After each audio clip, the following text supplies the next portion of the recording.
Hi, my name is Kristen Sawyer, and this is a little intro clip into a video that I've already made about Park Güell, which resides in Sevilla, Spain. Park Güell was created by Antoni Gaudi in the early 1900s. He is an architect from Catalonia who made all of his great works in the late 1800s and early 1900s. For spring break last year, some friends and I went to Sevilla, Spain, while we were studying abroad in Florence, Italy, and this park stood out to me as one of the most amazing feats of architecture that I had ever seen. The park itself was created as sort of an urban oasis, a garden escape, a natural place to rehabilitate, to regenerate, and I'm going to go into that a lot more if you click over to see my 15-minute presentation. But right now I'm just going to focus on a couple of the touchstones of the park that stood out to me. First of all, here I am at the introductory lizard.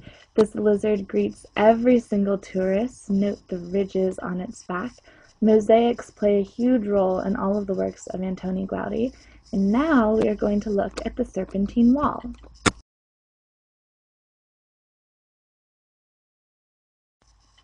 So here we are at the main square in the park. And the park itself was actually created as a living space, so there were multiple houses, so sort of a commune of people who wanted to appreciate nature. There's also a religious aspect to it.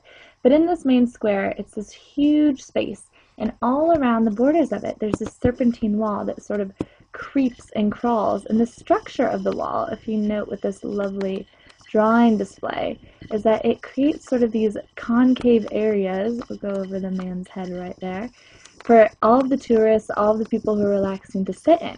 And rumor has it that when Gaudi was actually designing the serpentine wall, there are tiny little areas where people can sit that are sort of carved in, like right about here. And he actually made the areas modeled after a female model who came and sat down, and it was the imprint that she left behind that was then put into all of these little caves or pods for people to rest in, relax, enjoy the sunshine.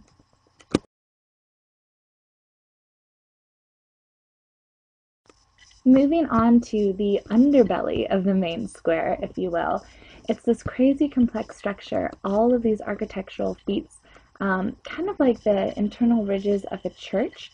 So all of these arches are formed completely out of mosaics, and this is just a bird's eye view sort of from below looking up at the ceiling. So these arches all curve up, and I just wanted to show you this picture to give you an example of some of the mosaic work that Gaudi did. As we already saw with the serpentine wall and the lizard, mosaics play a huge role in all of his work. But the emphasis behind it is that he wanted to focus in on nature and organic forms. So if you look at the sun, the different colors chosen, it's earth, it's water, it's warmth and sunshine. There's even this kind of roundabout little creation right here that looks something like a tapeworm even. And in almost all of the works that Gaudi designed, another huge one is Sagrada Familia, which you should definitely look at. He drew all of his inspiration from nature, from organic forms, from animals, minerals, whatever he could find around him. He wanted to preserve it for humans to view.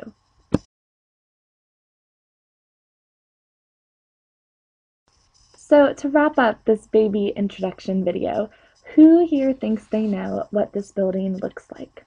Just take your time, let it sink in. There's no right or wrong answer.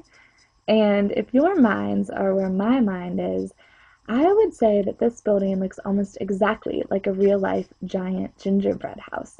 And I'm not sure if that's exactly what Gaudi was going for, but that's the beauty of him as an architect, is that people who witness the things that he's created can really read into it as much as they want to, because he was so whimsical. He was so unnatural and yet natural in his organic forms and inspiration that people would see these constructions and they wouldn't even necessarily believe that they were seeing real buildings. They look like they're straight out of a fairy tale. So this building, there's one over here on the left and one over here on the right. They're identical buildings, and this one is actually used as a museum. So they have some of the tools that Gaudi worked with. The other one is a bookshop, so you can get all sorts of postcards, pins, everything to commemorate your visit. But they were the two introductory gates or guardhouses when people would come into the community when they actually lived there, when they were visiting in the early 1900s. So I hope that these images have stimulated your mind a bit, made you think about some of the other wonders that await in this garden. And if you want to jump over to my 15-minute presentation at any time, feel free. I'll go more into depth about Gaudi's background, why the park was created in the first place, and some of the wonders that await there that I haven't even touched on yet.